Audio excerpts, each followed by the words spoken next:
ॾाह मुहर्रम हराम के हवाले से देरकी में जो मरकज़ी इमाम बारगाह जो जुलूस है वो जो है इन वक्त रवां दवा है।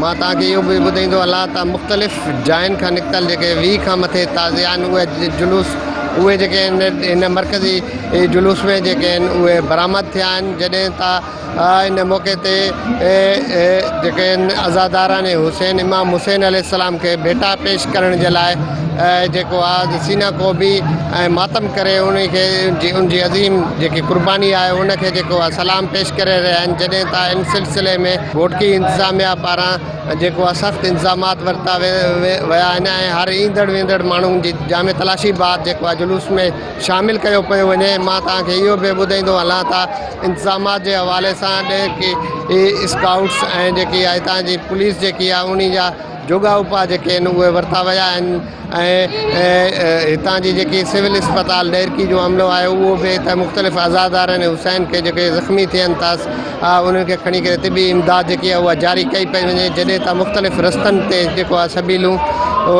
लॻाए हर ईंदड़ वेंदड़ माण्हू खे सबील पीआरी पई वञे ऐं हिन वक़्त ताईं जेको हीअ जुलूस आहे उहो रवां दवा आहे ऐं इमाम इनकलाब इमाम हुसैन अलैहिस्सलाम के जेका भेटा पेश कई पई वञे। मुख़्तलिफ़ रस्तनि खां थींदो इहो जुलूस जेको आहे UBL चौक ते इख़्तिताम पज़ीर थींदो। कैमरामैन वाशूराम सां आकाश शम्स भुट्टो, सिंध TV न्यूज़ डेरकी।